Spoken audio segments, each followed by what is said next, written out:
North America, this split has been different than any other split. Cloud9 and TSM, the teams that everyone's like, oh, they're always going to be in the finals. It's a Cloud9 versus TSM finals every time. No, that's not how North America is anymore. Team Liquid's emerging, CLG's emerging, Gravity came out really strong the last half of the split. Any team can really take the title for the best team in North America. 이번 서머 스플릿이 가장 안 좋은 모습을 보여주고 있기 때문에 조금 압박을 느끼고 있긴 하고요. Every single year that I play League, people are trying to get me to get benched, or they want a new top laner, or I'm sick of Dyrus. Going up there and winning once again would be a really great feeling to prove people wrong. Playing on the Madison Square Garden stage is going to be fucking awesome. Something that you can look back on and say, wow, I did this, I was there. It's going to be the biggest arena I'll ever have played. Playoffs is where some teams are going to show up.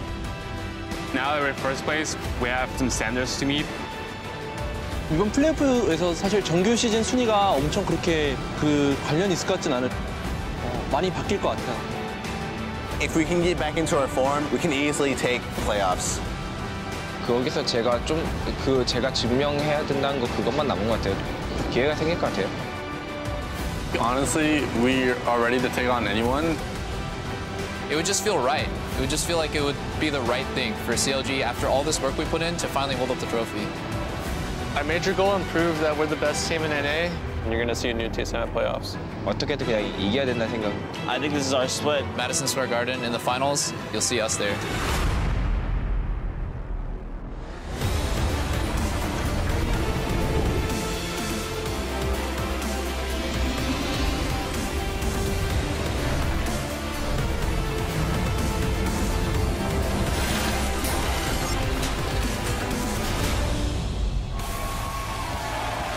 Welcome back, everyone, to day one of the North American LCS Summer Playoffs, coming to you live from Los Angeles. Now, the crowd is pumped and ready to see which team will advance to the semifinals and which team will see their playoff dreams end today. It is time for our quarterfinal series, Team Dignitas versus Team Impulse. For Team Dignitas, they currently have 0 championship points from the spring split. So if they lose today, they will lose any shot at securing a world's berth. Now, they've got their coach back with them. Rico was instrumental in Dig's early season success. After he had to take a leave of absence from active duty, the team had a serious drop-off. So the question is, how quickly can he get them back into shape in this postseason run? Yeah, and it's no question that he was instrumental. They were third place when he was on the roster and he was, here in person. They fell quickly to 6th place when he left, and they've stayed there ever since. So Rico's contribution, all the players shout him out all the time, and he's been remote coaching. So if the question is how quickly is he going to transition back, it's going to be pretty smooth because he's almost save for not being there a couple times, he's still been coaching them. So that problem, though, is that there's new problems. The problem before was, getting the synergy down. Now it's the entire league has gotten a little bit better, and Dignitas preyed off of mistakes. So when you're no longer able to see as many mistakes from your enemies, you're not going to have as good a game. I think the game that comes to mind about Dig where they did not do that was the one where they ran the Twisted Fate Alistar with that Hecarim, where there was like an all-in just dive composition all the time and go. And that's the way they want to play. Like, they just want to go all the time. And I think that if they go with a hyper-aggressive composition like that just allows all their members to be the aggressors, then they have a much better shot at this game. Yeah, that's when they beat them last time. Yes, exactly. All right, we touched on it already a little bit, but another component of Dig's success was Gamsu. When they were on a winning streak, it was usually off of incredibly strong performances like his Jarvan and Hecarim. Yeah, his Jarvan and his Hecarim that he played against Impulse last time, where he went 11-0-10 in the game you were talking about, Crumbs, those were landmark games for his career. But outside of those performances, he's very punishable. And he needs to outdo himself today because he's against Impact, who has so many things over them. He has versatility, lane dominance, and he's got an aggressive sidekick. I feel like when he gets really far ahead, he just takes over the game. But if he's not, he's not getting those leads by himself, as the game is not going in his vision, he's going to be falling a little bit behind, maybe a little bit of tilt. Just has to keep it under control and realize that the champions that he picks have high damage, and no matter what can really turn the tides of a game regardless of his score. All right, you mentioned the tall task that he's got going up against Impact. Impact has proven himself to be a top-tier top laner, but he also has a positive, has been a positive force for change among his teammates.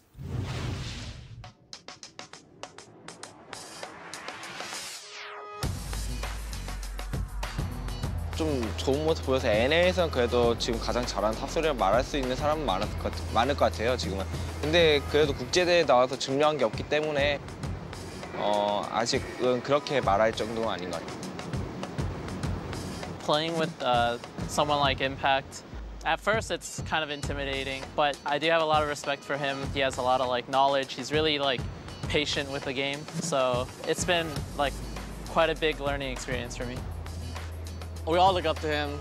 He knows way more. He has way more game experience. He taught me how to play as a team, how to lane swap, and how to end games. He does have friends, but are they going to be enough? The answer is, yeah, Maple Street going to be going down, turned into tarmac on this one, and now Dota Wade also going to fall. Porpoise stuck under his turret in a 1 versus 4, now a 1 versus 5. Goodbye, double kill for Impact. Out he goes.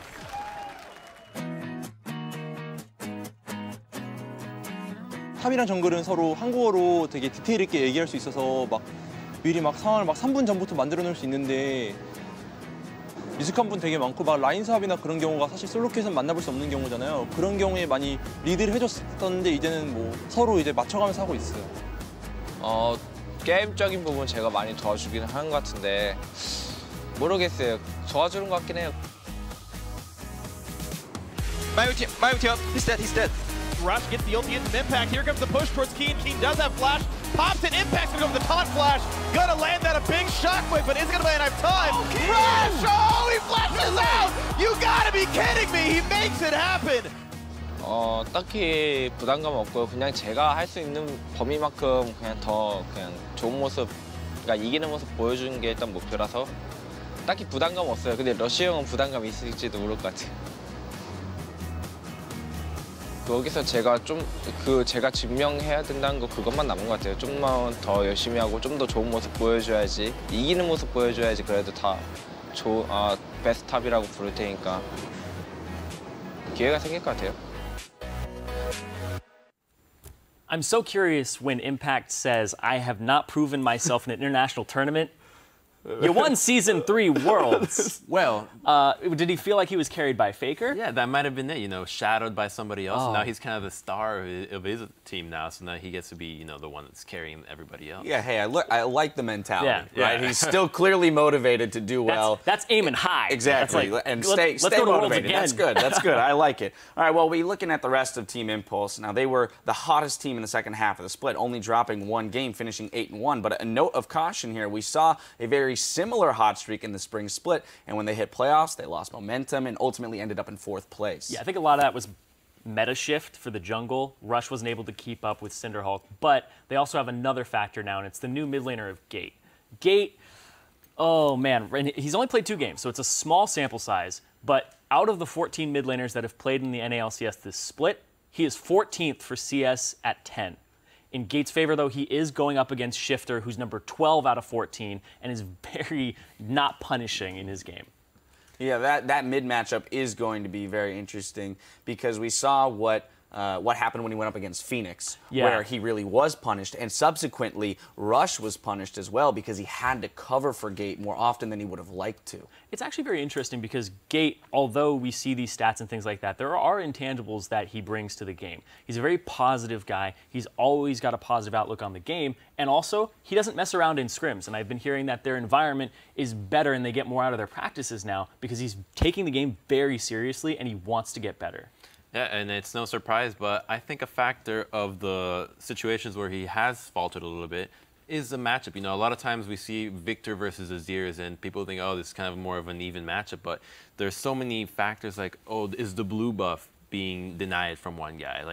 Because the Azir has full-on pressure for some levels until Azir can just Victor can full-on wave clear. And then the matchup is so volatile, and if the junglers or the supports aren't really pressuring that then one lane can lose horrendously without even fighting. Yeah, well, another matchup that could heavily influence this series is the junglers, Rush versus Helios. We touched on it a little bit, especially the jungler top synergy. The play around the top lane will be very interesting. Rush has been an all-star for Tip, dictating the pace of the game with his early aggressive moves. Now, he has the most kills, highest kill participation, and has dealt the most damage per minute among NA junglers this summer. Yeah, and Helios, it's just night and day difference between them. He has the highest average deaths per game and lowest kill participation among junglers in playoffs.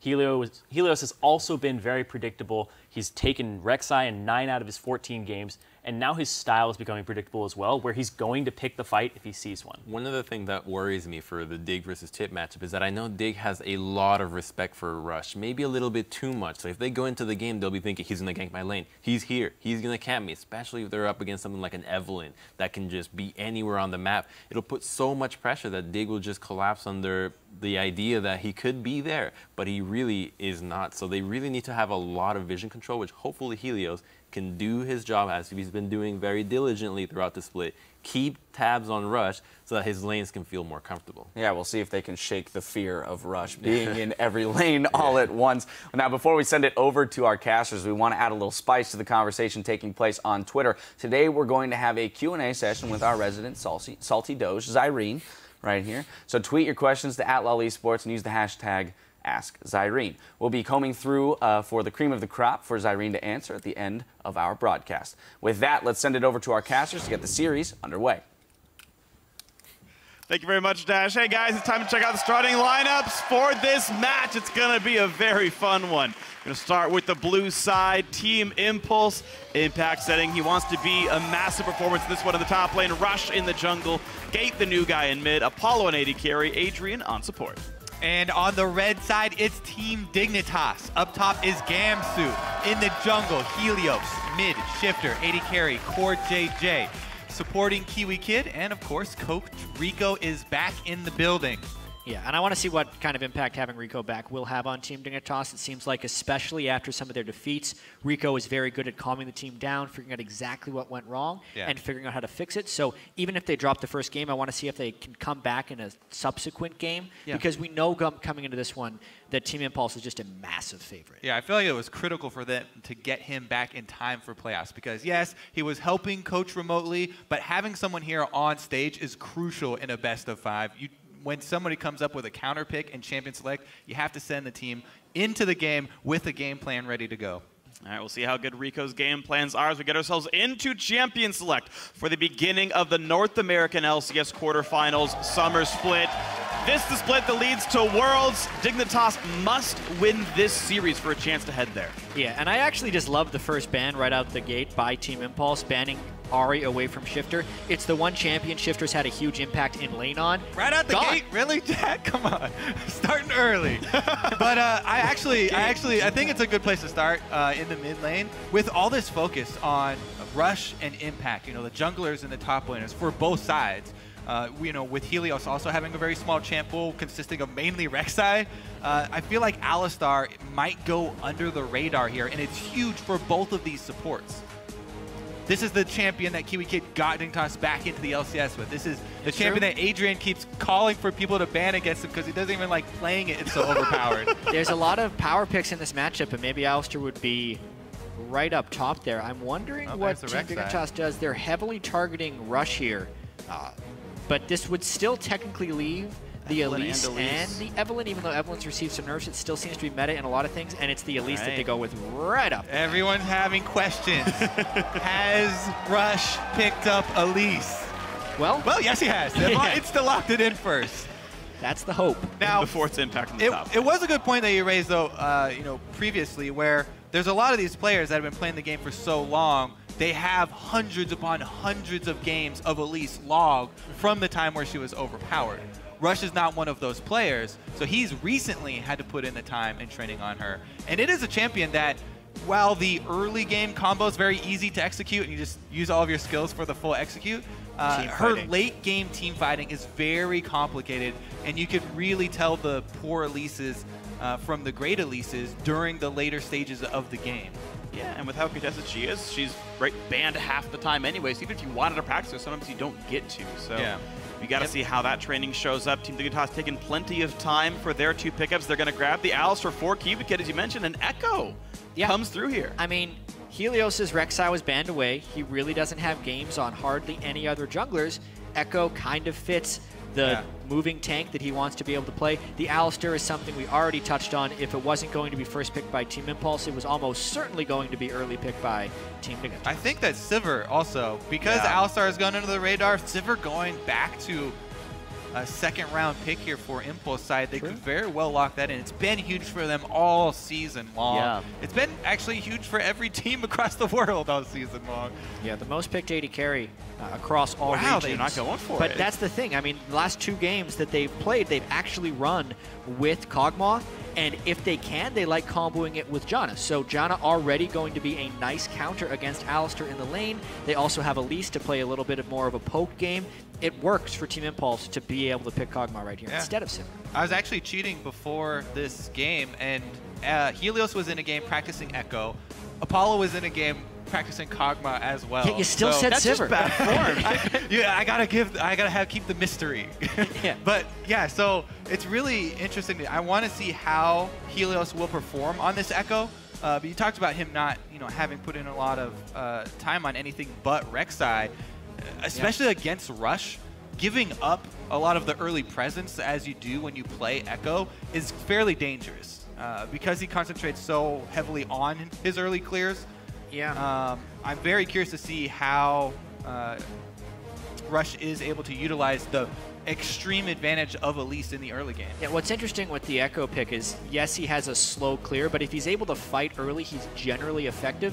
I think Elise is going to be more effective than him in that case, but if they were planning a bit of a collapse, Team Dignitas does have the counter pick for mid lane, which is what you want, a strong mid laner and a somewhat poke skirmishing jungler if you're going to be invaded by Elise. Yeah, especially if we're looking at a 2 versus 2 scenario, Echo thrives in counter ganking. It's so much easier for him to get off the stun from Fog of War. If he's in a brush or if he's just behind the lane, Echo can turn that around. Elise is a champion that's pretty much all single target, and she's trying to burst a single person down quickly. I was going to ask a question, though. What's the chance that it's actually Shifter playing the Echo, just if he learned another assassin and it's a flex pick in the first place? We talked briefly about... a zingy here? Yeah. Sure, yeah, it's a nice one for Kiwi Kid, but I mean, we talked in the pregame about Gate being small sample size to be fair, but statistically the weakest mid laner in the NALCS right now. If Shifter could beat him up, again, unlikely, but... I told you I cheated, though, Freak. I saw Helios in game previously. He was thinking a level ahead. He expected that. Okay, No, you're right. Okay, Victor in the mid lane. Shifter's playing Victor. It's Jungle Echo after all. I just wanted to ask after all. But the 2 big team fight mages are in now. Gate back on his here for another repeat performance here. Shifter on a Victor for some team fight damage. Yeah, as far as the performances we've seen from Gate so far in the LCS, his Azir, while it did win the game and have a good KDA, was weak in lane. But with that being said, it is one of his most played champions in solo queue, so there should be a large amount of comfort there. And I really don't know how much value Team Dignitas gets out of the last pick, Victor, since that's one of the champions you kind of pick regardless of your lane matchup. It's one of the early pick mid laners. While very powerful, not necessarily a counter by any means. Yeah, I mean, we've been spending so much time on individual champions for individual players here. This team comp as a whole for Impulse is far more defensive than we've seen from them throughout this split. They've got the Kog'Maw waiting to scale up, Azir for the backline, Janet disengaged, and impact on Shen. While he has been great on Shen, and he's even played it in previous seasons, we had a highlight of it. Yeah, exactly. He's a good Shen. It's not that solo killing top lane champion that people were looking for him to go head to head with Guns. But he can help Rush kill people, and that's going to be a fun one regardless. So guys, we're going to check in with you guys throughout the series to see who you guys think is going to be victorious. So keep updating your votes throughout the series. Tweet at LML Esports. Use the hashtag TIPWin or hashtag DIGWin to let us know who you think's going to win this one. It's going to be a very interesting match, guys. The beginning of the North American LCS quarterfinals are here. Team Impulse versus Team Dignitas. Yeah, let's get into this game 1 because we know the Team Impulse, it looks like they got almost everything they were going for in this draft. Looking back at some of the past trends as well, Core JJ had played Kog'Maw in Team Dignitas's 2 Week 9 games as well. So Sivir neither picked nor banned. A little bit surprising, but it does follow some of the more recent trends. Other than that, the only first-time champion would be Elise, but that's going to be a highly picked champion. Yeah, I'm really curious as to what direction Rush is going to take this Elise, because both the Runeglaive and the Cinderhulk are viable builds for her. If you know Rush as a player, then you would think that he would go for the Runeglaive for the extra burst damage early and look to fight people. But now Kiwi Kid says that he the current meta is actually working in Rush's favor. The meta right now changed from like Cinderhulk junglers to like more aggressive carry type junglers, and that's what Rush is like really known for playing. And he kind of faltered on the Cinderhulk champs, but playing the the aggressive, damage-heavy junglers, he really excels at that. And we've seen him take over plenty of games the past 2 or 3 weeks, and I feel like it's really good for their team.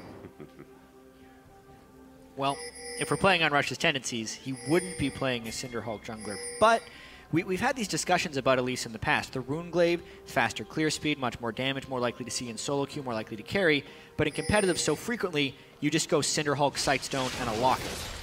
The thing is, you don't have to even go Locket and Sightstone. If you go Cinderhulk, you can still go Spell Penetration, Cinderhulk, and do significant damage. So many options open to him.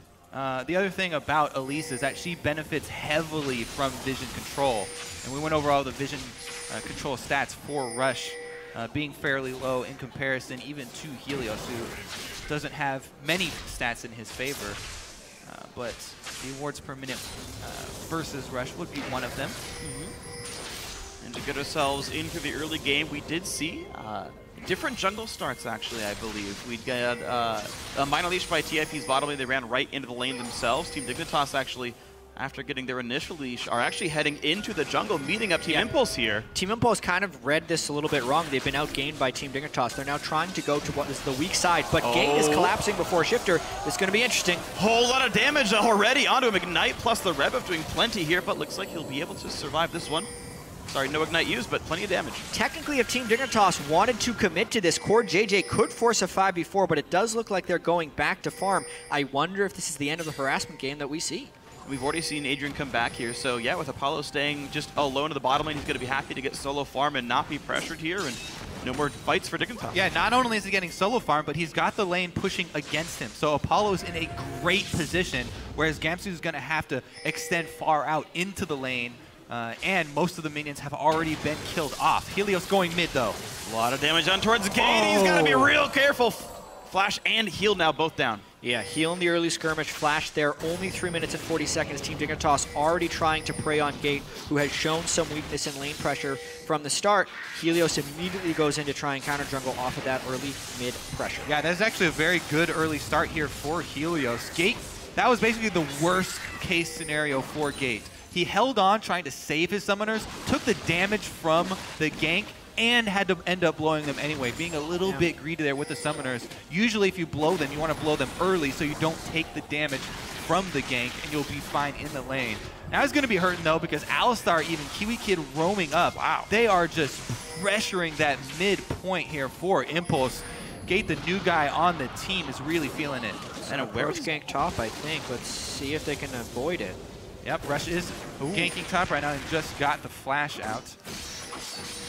Elise's level 3 kit, pretty much unmatched.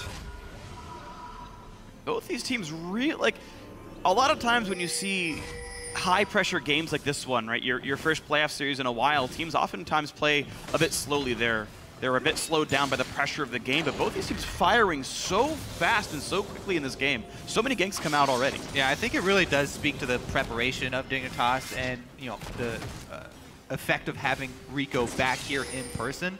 They came out with a very early game plan, and you can very much see that their point that they wanted to pressure was Gate from the early point of the game. Both Summer is still going to be down for him.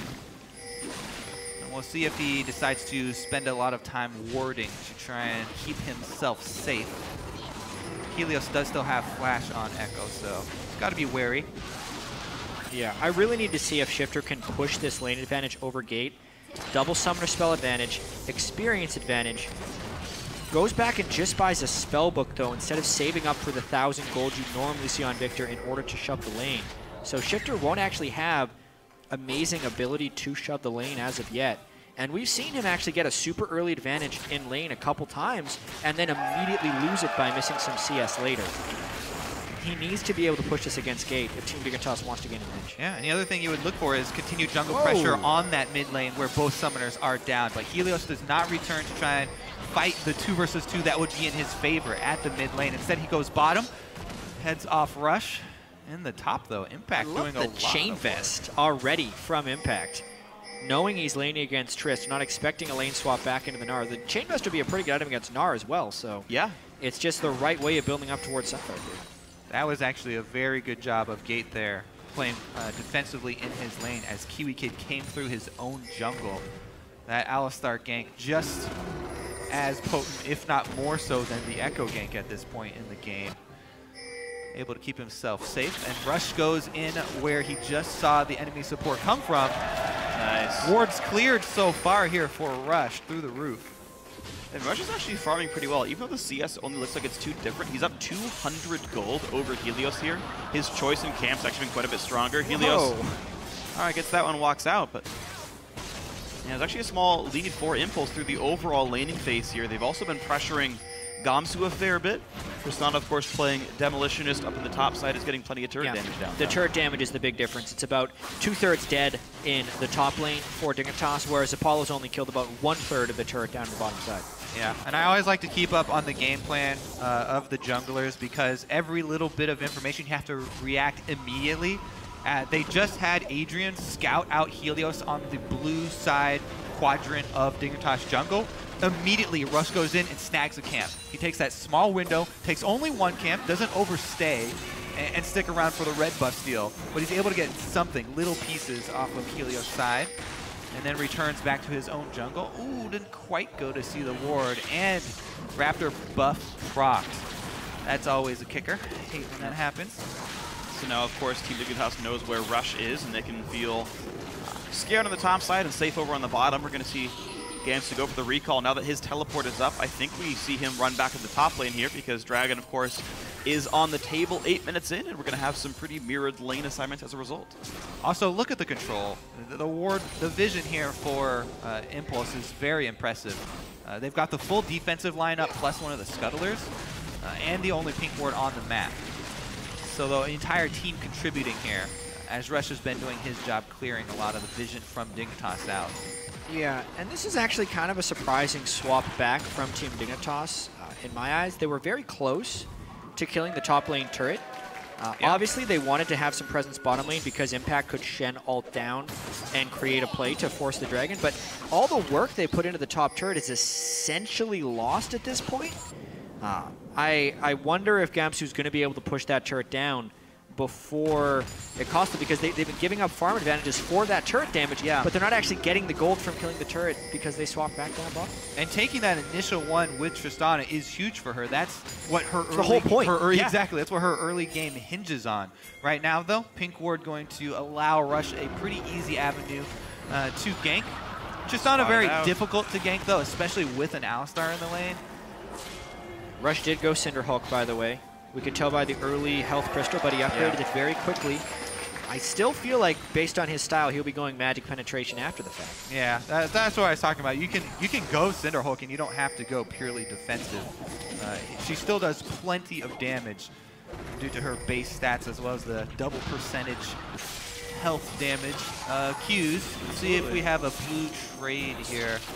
Helios going to steal this one away. Not quite sure what the timer was for Dignitas side, but Helios getting it done. Looks like he can even hand it off to Shifter. That's pretty handy. Nice.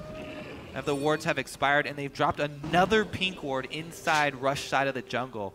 As Helios moves in, leaves plenty of vision here, and moves up to try and take down Impact. Gamsu's ultimate, or his Mega Gnar, will run out by the time that gets to the turret, though. What? Maybe isn't Bombi Cinder range when he tried to recall? I think so, because Bombi Cinder, I believe, does aggro unaggroed monsters, whereas Cinderhulk does not. I could be wrong on that one. You guys know more than me. So what's interesting here is Impact is getting shoved in a little bit by Gamsu, so maybe they'll end up getting that top turret anyways. I think they need to get it pretty quick, though. They don't want to fall behind the curve here. It's surprising, too, because when they all swapped back, Gnar was 400 gold behind Impact and still was able to push up in the matchup. Yeah, well, there was a giant creep wave up there that Gamsu was able to get at his turret. You know, at the point that you're talking about, yeah, Impact had an entire level lead over him as well. But the 2.5 minion waves that were sitting there, he was able to collect the majority of it at his turret. which was crucial for him.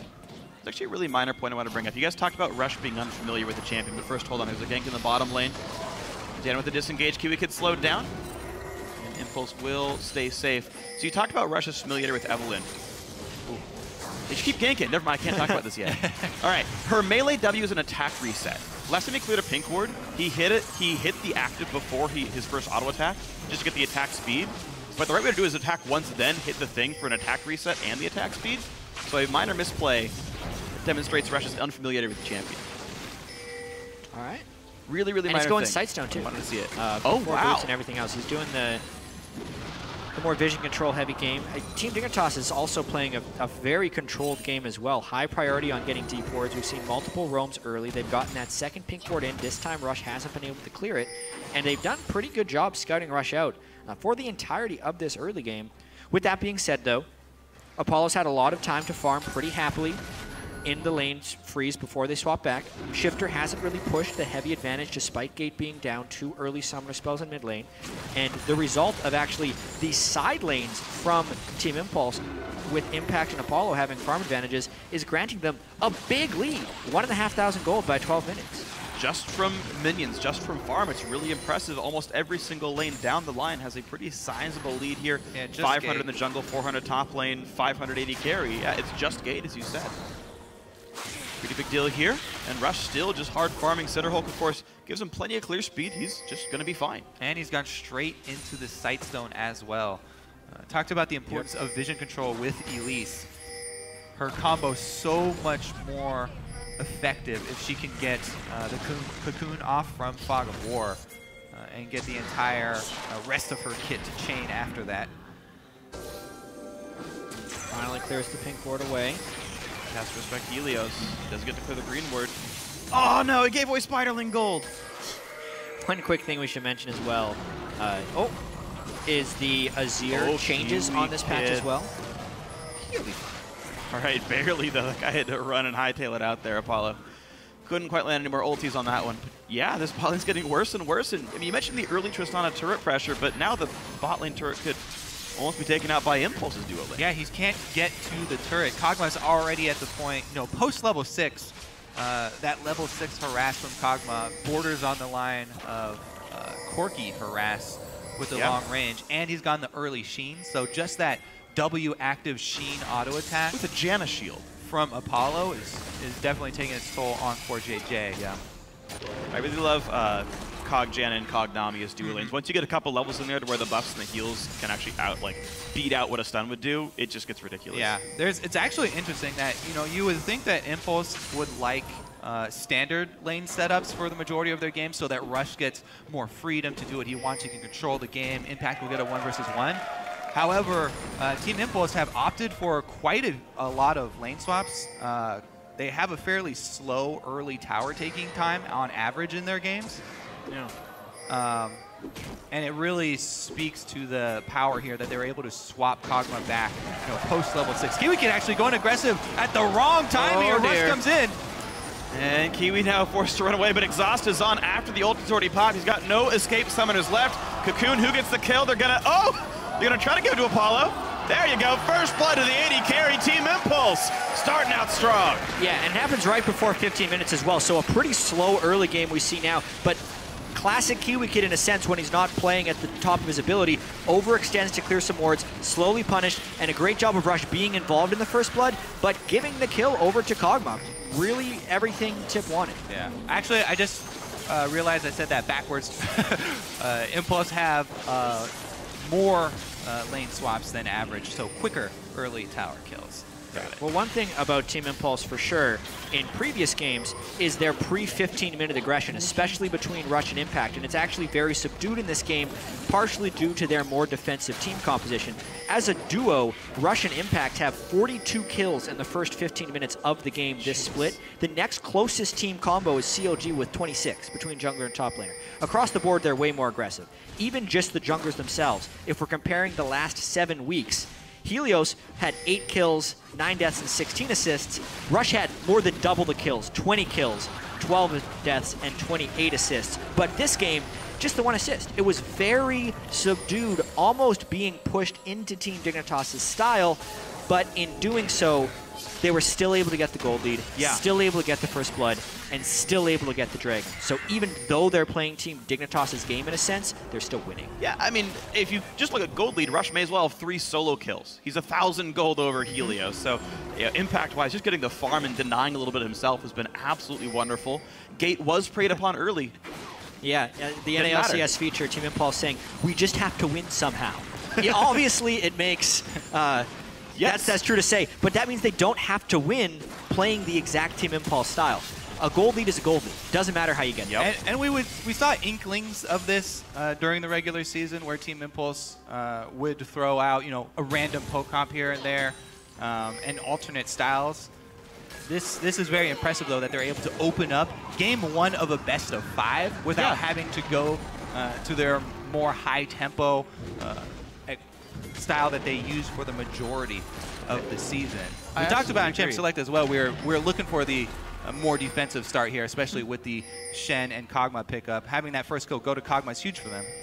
And this is the cool thing I really like about Team Impulse is even though they have a big carry jungler, a big carry top laner, potentially the best in the league, and at the beginning of the season, everyone's like, yeah, Apollo and Adrian, just be utility. Go follow everyone else. Go let the Koreans win you the game. This is the centerpiece of the composition. It's a big Kog'Maw AD carry, and Gates, the big damage dealer here, the newest guy in the league. Impulse are happy to play around the new guys, the non-stars. This is actually fairly big. Dignitas committing 3 people down bottom. Don't get the dive to work out here on Impact. He's going to get away to safety. Yes, they get the turret. Impulse double pinged up top, though. Looks like they might even try and push 2 here. Yeah, I wonder how this is going to be matched because there's 3 people top, 3 people bottom. How many will Team Dignitas send to complete this? At the moment, they have no realistic way of defending off that top turret unless Gamsu burn his teleport almost right now. Gamsu's headed down bottom they here. want to dive him. Impact's got to be very careful. Kiwi Kid ready with the ultimate as well. Keep in mind, though, Tristana's not that much faster than a Cog with a lot of attack speed and a Janna shield, so 2 turrets traded for us. Yeah, in fact, Cog was faster there. And out gets Impact, out goes the rest of the team, 2 turrets for 2.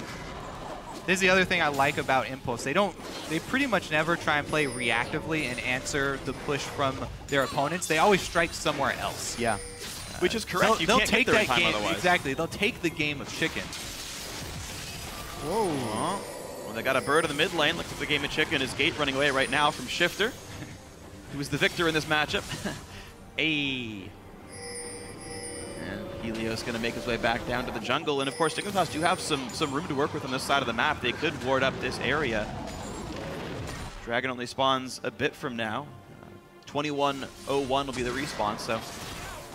There are a few things I like about Team Dignitas going right now. Gamsu, even though he's a little bit behind in CS, going Black Cleaver on Gnar will help him neutralize the Shen split push later in the game. I feel like a Black Cleaver Gnar, especially if he picks up another offensive item, is a really good answer to a Shen split push and is one of the few champions who can kind of push him out of split pushing if he gets the start of a kill. And also, even though Shifter is only 9 CS up, it's still a CS lead. Victor still has crazy kill pressure on pretty much anyone at any stage in the game when he gets farmed. So things are not out of hand by any means for Team Dignitas. They really just are hoping for one Team Impulse overpush, and the gold is close enough that that could then get turned around and give Team Dignitas an advantage. Yeah, I'm very curious how the team fighting here from Impulse will work out with this more defensive setup. It's going to be up to Gamsu and Kiwi Kid to get to that back line and disrupt the battle lines here for Impulse. They want to do everything they can to keep Azir and Kog'Maw safe at the back lines.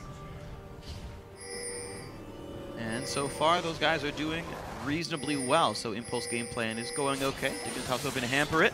They're going to get Scuttle. It will live right around the time Dragon spawns up. A couple of things. They are locked by wards, but of course, most Dignitas on the other side of the map. It goes down reasonably quickly. Bail out. Kiwi Kid moves, so they obviously know that they need to back off here. There's the ward that gave it all away. Yeah. Could cost a mid.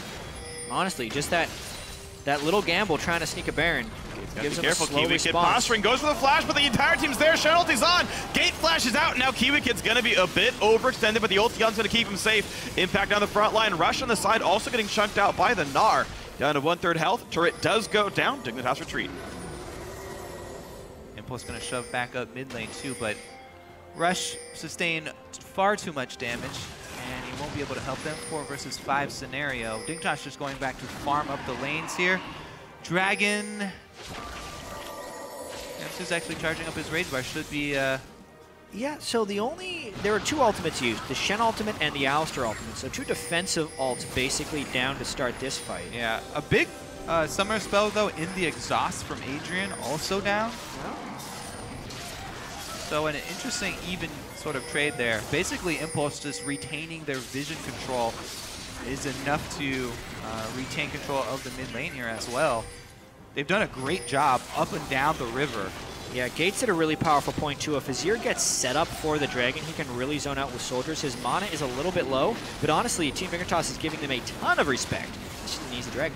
Well, here comes Helios. He pops the parallel convergence. Ooh. Doesn't decide to go in for the stun though. Zoned out rush for a bit though. Team Impulse were actually a bit scattered. Kiwi Kid not making the engage happen though. Dignitas back to the mid lane. I have to say, especially to your point about Gate Freak, this is probably the Team Impulse game with the most vision control that I have seen from them all split long. They've been able to actually control both the Dragon Pit and Baron Pit simultaneously. To be fair, Rush bought a Sightstone, so that's maybe not Gate himself. And it's a non-Lee Sin Sightstone, so he doesn't need to conserve wards for killing people, which means he can place them more. Oh! Nice Flash. little double flash there to avoid the flash taunt. JJ still has his, though. It means Impact not going to find much to do there. Stopped up. Whoa, how'd he get there? Whoa, Rush behind Helios will not chase over the wall. But wow, yeah, that's... I think he didn't even lose anything. He didn't have to flash. Walked all the way around the top to get into that brush. It definitely caught Helios off guard a little bit. And me and you. Yeah. Vision control, boys. All right, well, here goes the Baron. They've got a sneaky ward on the outside, just outside the entrance. So they push Helios back, but that doesn't mean they can 5v4 within the pit. Yeah. Impact's just saying half his health in damage there as well. And with Kiwi Kid having an ultimate, he could engage any fight he wanted. That would have been bad news for Impulse, and so I'd say send it back. He's got teleport and ultimate available. They want him at full health, and Dignitas have been able to take True Sight over the area now, shoving up mid lane as well. That little Baron start, another false start on the Baron, costs Impulse a little bit of ground. Yeah. Well, honestly, it doesn't seem like Team Impulse has many ways of starting fights, and they may be showing a little bit of frustration here. Impact already used his taunt flash, so that's down for another 5 minutes. Baron, they've tried twice now, hoping to get either a straggle in or just stealing Baron. They don't have good ways of engaging outside of Rush landing a long-range cocoon or Gate doing an all-out Azir initiation, which doesn't really seem like the role they want him to be playing. So this game is going to be stretching more and more, and the percentage goal lead is incredibly minimal for Team Impulse right now. I do have to credit Team Dignitas, for the most part, getting some pressure mid when Team Impulse does those somewhat frustrated type Barons to try and leapfrog ahead in the game. Yeah, setting up Baron's definitely hard for them. I do feel like they have the ability to hit turrets. They've got an Azir and a Kog'Maw with a Janus shield. They should. I feel like these champions could play other roles than Rush Barons. Win condition-wise, they should probably, instead of forcing the Baron, just group push those interior turrets. I mean, they've already killed 4 turrets right now, so a lot of the game is vision control, prep the Baron, but that's a lot of wars to clear, and they have not been properly clearing the things specifically outside of the Baron Pit. They've been clearing the inside of the Baron Pit quite well, but they're missing their sweeps on the outside. Rush has gone for a Riley's Crystal Scepter on his next item there. It won't slow in Cocoon, but he's at least bought some ability power for himself. The slows will be around. It's going to be a while. Yep, that had actually no effect on the vision control whatsoever. Sure, it earned him 30 gold. Now you only have 4 auto attacks to get that one down. I meant in terms of like current vision gain, but I guess you're right. It had an impact. Goes from 10 to 4. All right. 60% decrease in the health bar of the warding.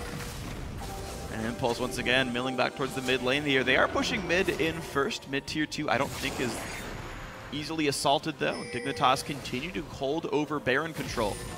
It's only 2 dragons to 0. Impulse actually setting up for the mid lane siege with a turret coming up from Gate. Just as we talked about, instead of forcing the Baron, the vision control was unable to be fully cleared. They're thinking about sieging up mid, but there's a lot of split push pressure going on here. Gamsu requires a response. I think they should push it because Gamsu does not have teleport, and you've got a Shen with not only teleport, but also ultimate. Team Impulse right there had the they should have pushed. teleport advantage. They should have pressured that, and and kept the charge up mid lane going, but they back off, they break, and they respect the Gamsu split push. That's probably an inaccurate teleport timer on the side of Impulse, not keeping track. Which is strange because that's teleport. exactly what they burned when they forced the Baron. They forced the teleport in right there, and that's pretty much the only thing they could have potentially gained from that Baron force. Missed opportunity for not sure. Capitalizing, that's for sure. Rough stuff here, but maybe Impulse can continue to recover. The gold lead back to 2,500, but honestly this number has stagnated plus or minus 800 for the last maybe 15 minutes or so, honestly, ever since that 2-turret for 2-turret trade on the sides of the map. Yeah.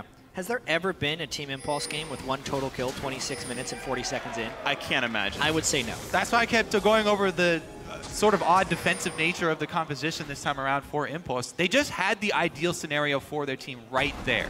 Set up an Azir turret in the mid lane so they can continue to keep that outpost and have pressure and force the reaction from Dignitas while they have their split pushing Shen with both of the global teleports up, but unable to gain any lead out of it. Yeah. And Gamsu's timer just ticking down the entire time. And the thing is, I know Impulse can play comps like this. They've played multiple Kog'Maw Janna games before, and they've won the vast majority of them here. It's just, yeah, today they're just not quite making the correct choices here. And of course, to talk about Team Dignitas, these guys are definitely playing better than people had expected them to. This was 6 versus 3, and I think Impulse was the clear favorite here, but Dignitas, of course, keeping it very close. Yep, staying right in the game. I wonder if they're going to be able to control these dragons, because at the pace this game is going, it seems like Team Impulse may only have the objectives as their win conditions, and if you're going to win with 5 dragons, based on all the times it's happened, giving the opponent even a single dragon can be pretty disastrous towards that goal. This dragon could be Team Dignitas' chance to sneak it, or the catalyst to create a big fight. Careful though, because Zeke's Harbinger is in, so Kog'Maw can be incredibly scary. And a fight, Rush wants in! He's going for the battle! Does not land the spike, that goes to Helios, but the fight has begun all the same. Rush in the front line, Apollo zoned out. Ulti only knocks really Adrian in, and the fight continues as Rush picks up a kill. Gamsu's a second casualty, and this could be pretty nice. He looks at the trade kill, but it's a 3-for-1 so far, and Impulse run away with a very clean battle for themselves. Yeah, huge teamfight advantage there for Impulse. Yes, they lost the dragon, but they can shove straight up the mid lane. Kog'Maw will annihilate this turret. Azir can spawn soldiers right on it. That thing is done for. What a good job there. Even though Rush wasn't able to get the steal, he was able to chunk down CoreJJ in the back line, take him out. CoreJJ got almost no auto attacks off in that team fight. And it's still a catalyst to take a huge advantage because they have a Nashor's Azir as well as an AD carry plus John, and basically the entire turret killing team still up. They get 2 turrets and an inhibitor off of that team fight victory already. That's the big break Team Impulse needed, guys. 3 kills and 2 turrets later. Yeah, Impulse now in a very sizable lead for themselves.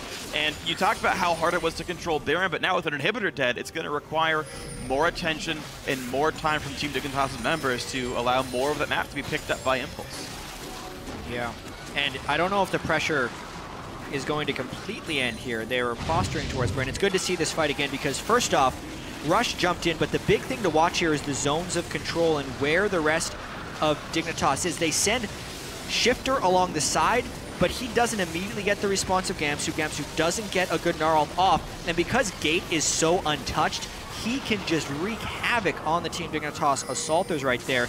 Rush, because he had the shield from Impact as well as being a tank Elise, created the distraction for 3 and got a kill. Yeah, the front lines there was a huge discrepancy where Impact was able to get his taunt off onto Gamsu via Rush's positioning, plus a little chunk there from Kog'Maw, and the DPS from Impulse far outstripping that of Team Dignitas. 1 inhibitor down, that's going to open up the floodgates here for Impulse. Once again, Impact does have ultimate right back off of cooldown. Yeah, they can make a similar play. All they have to do is keep up the pressure and starve out Dignitas. If they keep them bottled up, they can keep the they can make the wards expire as well. And then you get to take Baron whenever you want it because they can't spot you doing it. Yeah, basically, they want to try and strangle the vision here from Dignitas. If they can keep the pressure on Dig and keep them inside the base, just they only have to ward up a smaller area of Team Dignitas jungle. All right, so risky stuff for Team Dignitas then. They only have so much time to get out of their base and clear things away as mid lane constantly pushes in. Team Impulse still in complete control this game. Back at the mid lane they go. No turrets to kill, but they can push Team Dignitas around. Engage comes in on a rush. This is the battle. Big burst of damage, and wow, they almost knocked out the support. They get it. JJ, the first kill. The fight now rush to the side. He wants Gamsu. Gets him in, but Apollo's still around. Apollo can do so much damage. Or gets stuck. Could buy some time. There's a jump on in. He's one hit away. They get him. The shutdown via Shifter. The chase on in. That's the eighth for Team Dignitas. Could be Baron too. One after the other. Team Impulse just had poor positioning and deaths. That's exactly the mistake that Team Dignitas was waiting for with their passive style that wasn't giving Team Impulse fights that they wanted to create. This time, Team Dignitas takes the initiation themselves. They get the mistake. They already have the Dragon, now a Baron, and the gold is even. Kiwi Kid does it again. He finds a great initiation there, an immediate teleport from Gamsu.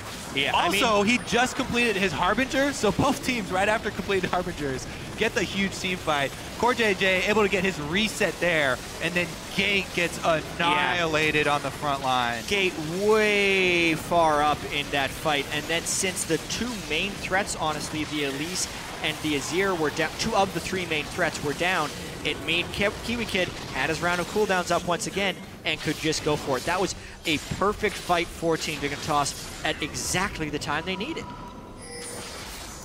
A rare misstep by Adrian, getting caught at the beginning and couldn't peel for Apollo or Gate successfully. He had to save himself, still building up to a few more items, going for what I think is Ardent Sensor.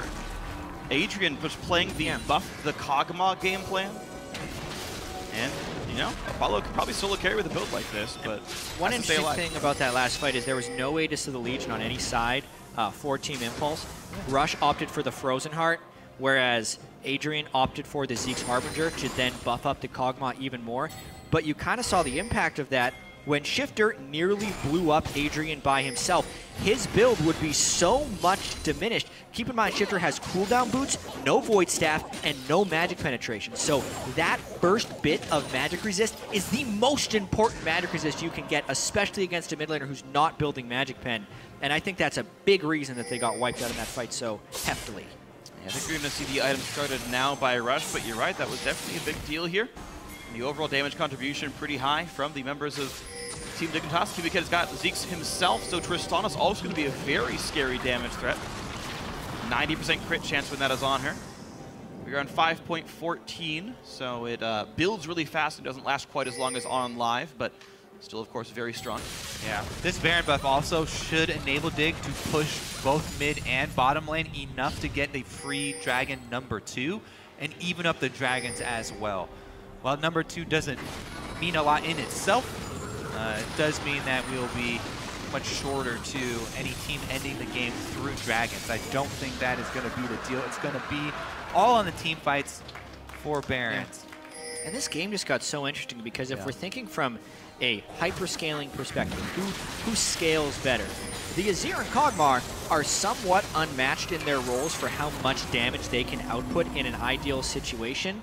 But with that being said, Team Impulse doesn't really choose when and where to team fight. That's actually what Team Dignitas is going to be able to do, and they're just getting more and more powerful at doing that.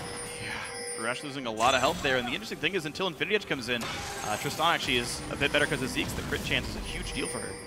Plus, late game Elise for team fights gets far outskilled by the tank Echo. Helios can do a lot more in these team fights than Rush now can. Basically, all the CC being on Dignitas' side, they have the playmaking ability, whereas Impulse have to play defensively, keep both of their carries up long enough to burn down the Dig front line. All right, so state of the game. Dragon just got taken. Baron's a few minutes away from respawning as well. Exactly tied in gold right now, 55.2 on both sides. The farm has been going to the major two carries of Impulse. Likewise for Team Dignitas. Yeah, Nars tanky, 3 tanks on one side, really only 1.5 on the other. Rush is not really as durable as Echo, it seems like. Well, he's done the Rylai's. It seemed like he was going to go kind of magic penetration into a more damaging Elise, but it's really just the slow utility right now since he hasn't built any magic penetration to go with his Cinderhawk and his Rylai's Crystal Scepter. Yeah. And obviously, as we mentioned, that lack of Aegis will make Apollo and Adrian really vulnerable. Even Gate, 2 shifters damage. So if Kiwi Kid or Gamsu land good CC from Gnar or Alistair and Shifter isn't taken out of the fight somehow, on any of those 3 squishies, they are completely dead. Absolutely. Makes it pretty scary then. Yeah. Impulse peeling away from the burst is going to be a big deal, and it's been hit and miss with that. It's just a fascinating game because we were expecting, most people were expecting, so one-sided of a matchup between Team Impulse and Dignitas. We were wondering, you know, if Gate can, we're thinking if Gate just goes even with Shifter, it's probably an easy game for Team Impulse. And early on in the game, Apollo and Impact were showing their advantages pretty heftily there. But as this game has neutralized, Gamsu's split pushing is pushing off Impact, so Impact hasn't had any split push pressure on Shen because of the Black Cleaver build that Gamsu's gone on Gnar. CoreJJ has picked up enough farm. He's dead even with Apollo.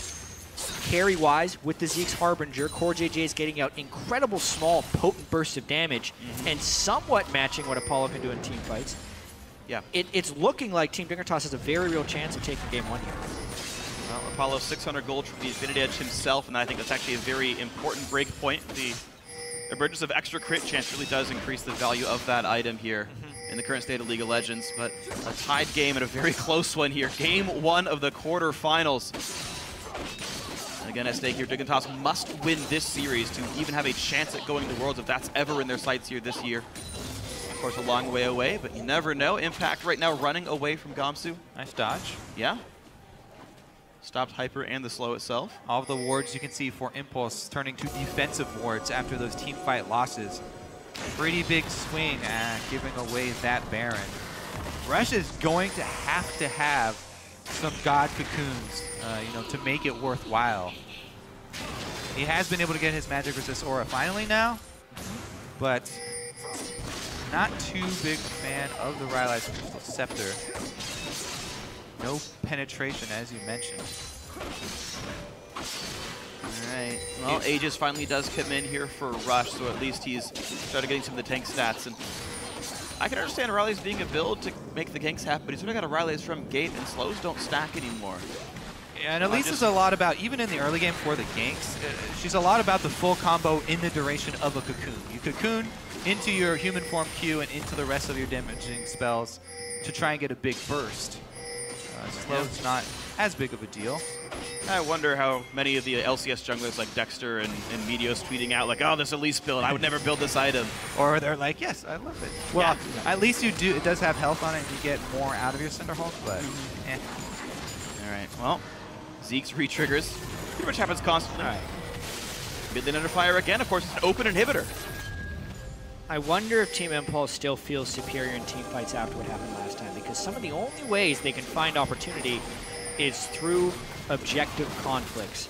With Baron being up, they're wondering if Team Dignitas jumps in. Here it goes. The ultimate. Of course, the ultimate, the Janna disengaged. Agent's forced to run. The teleport comes in, and it is Mega Gnar. He flash ults. He catches Rush, and Rush goes down. A rampage for CoreJJ, and the fight continues. A kill back for Gate. Impact trying to run. Tonson dies. A double kill now, and into the red flag. Gate does what he can. A triple kill, and Apollo cleans it up. Are you kidding me? Gate's able to salvage that bad start. At the beginning there, Rush gets taken out. Adrian had to blow his ultimate on himself. Impact even used the Shen ult on Adrian. But Apollo free firing from the back line. That's the power of that free firing Kog'Maw. Infinity Edge completed, freak. Yeah. There's your DPS. And the free firing Nashor's Death Cap Azir when everyone funneled into that choke point. Now the question is, with these 40-minute level death timers and a siege minion, can tip end? It's just Alistair with no ultimate. He's got flash, but there's still a cannon minion up. They can shove the wave in. Agent doesn't need to tank this yet. Just get the minion wave in, and here comes the damage output. 2 seconds on Alistair. The crit's up, which doesn't matter much. I mean, Kiwi Kid has no ultimate to try and take this. He's only wanting to headbutt the damage away. Headbutt him away. Adrian's doing some damage. He's doing what he can with auto attacks. Here comes the Echo. Teleport in from Shen. This should be enough. There's the game. Team Impulse take game 1 in 40 minutes. Well, I think it's safe to say that's not exactly the game we expected. Low kills, some mistakes being made by Team Impulse, but then it's Gate and Apollo who carry the team fight that propels them to victory. Apollo got first blood. ends 5-1-5, 400 CS, highest in the entire game. Just completed the Infinity Edge before that fight. Yeah. And the late game Azir, late game Kog'Maw just destroyed Dig as they group up. And full Enchantress Janna as well. Zeke's Harbinger into Ardent the Sensor. Ardent Sensor as well. Didn't even... Kog'Maw, kill everyone, just power please. him up. I so mean... That was a worst case scenario team fight for Team Dignitas if there's ever been one, because we know how much crowd control and burst damage they have, and they just have to use that on the damage dealers. But they burned everything on the front line. We've seen it so many times. Late game Elise, best thing she can do is take a bunch of hits early. I mean, you got Alistar to blow his ultimate, and then you take a bunch of hits. Yeah.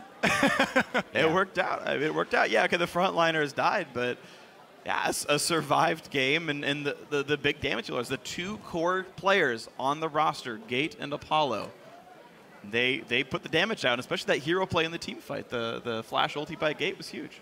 Yeah, Gate flying in at the end there. The analyst desk better go over that fight in detail, because there was a lot of damage that got thrown out right at the end, and I want to see how Team Dignitas used their stuns, because it seemed like a lot of the CC wasn't able to reach Apollo or Gate for meaningful damage to follow up, whether it was a CC problem or a damage follow-up problem from either Shifter or Core JJ, because it did seem like Apollo was pretty much free hitting the majority of that time. Yeah, and with all the defensive ultimates, Janna ult used for herself, Shen ult on Janna as well, Gate and Apollo kept themselves safe. Yeah. Yeah.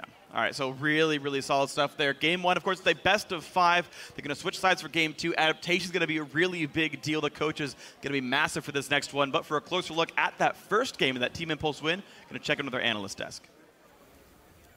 Thank you, gentlemen. And I see you, Jat. We will discuss that play in full detail. We might even take 30 minutes to discuss it, if that's what he really wants, right? Nerf mode. Play the whole thing at like a quarter speed. An 1/8 speed, maybe? I don't know. Every ability covered. Yeah, stick around to find out. But I do want to start at the beginning of the game, because we saw a very slow early game and an interesting lane swap or swap back from Dignitas. So usually when you see a lane swap, you want to either defend the tower that is going to be pushed, or go and just push your own tower and trade 1-for-1. So a good strength of Tristana in all phases of the game is that now she's kind of a demolitions expert and can take towers super fast with her E, her explosive shot.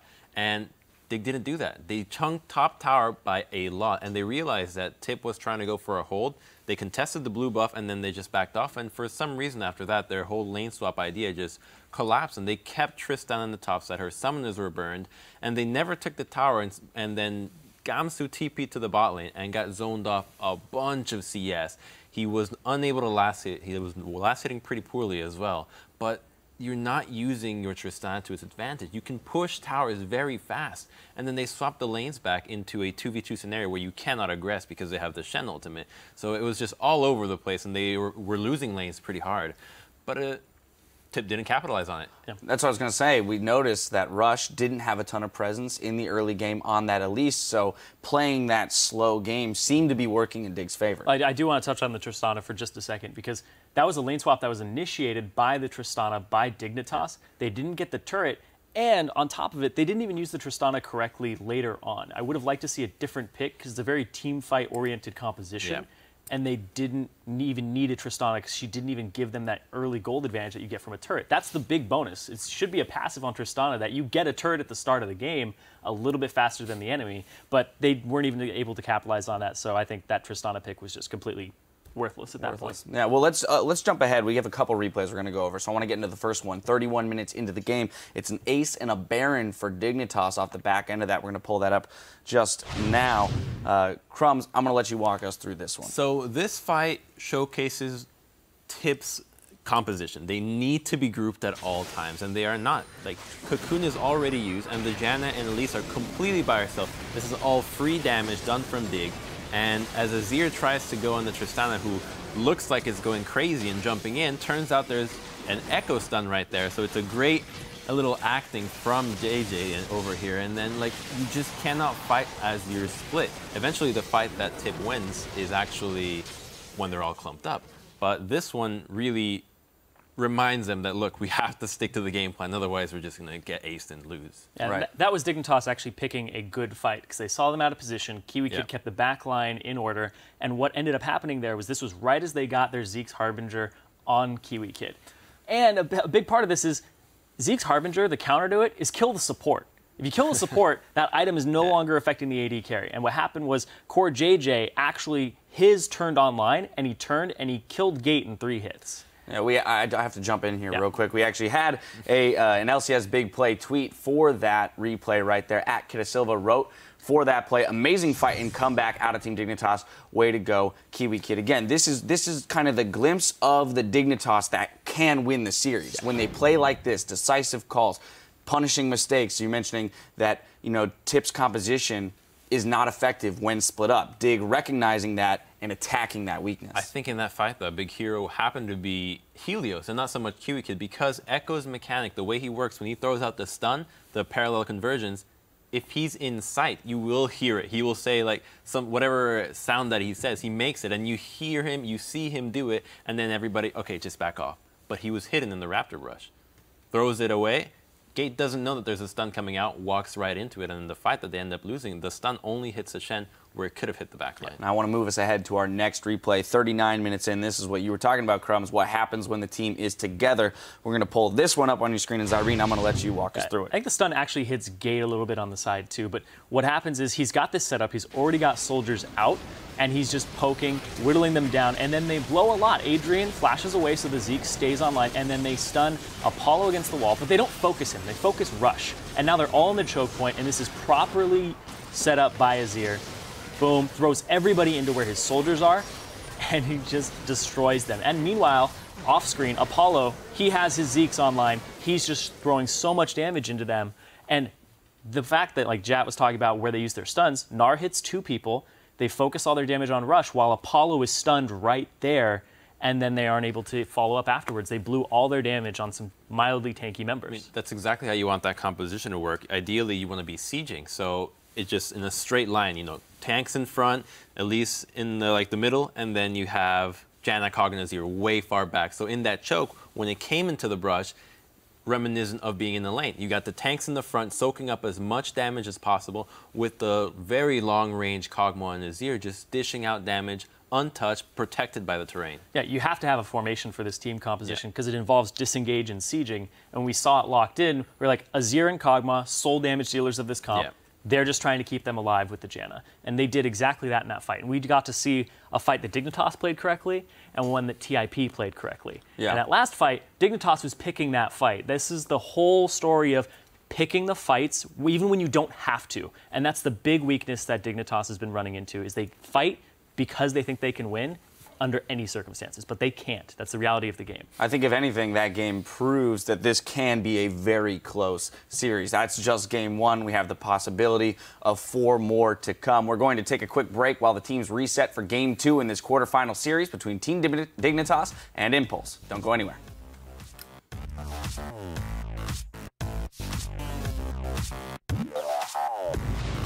And you should be nothing but happy today. Remember that 3 months ago we were playing relegation game, and now we are playing for a spot in New York. Fight has begun all the same. Rush in the front line. Apollo zoned out.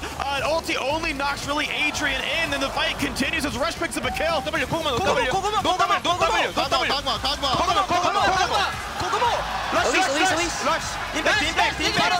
He catches Rush, and Rush goes down. A rampage for Core JJ, and the fight continues. A kill back for Gate. Impact trying to run. Adrian's doing some damage. He's doing what he can with auto attacks. Here comes the Echo. Teleport in from Shen. This should be enough. There's the game. Team Impulse take game 1.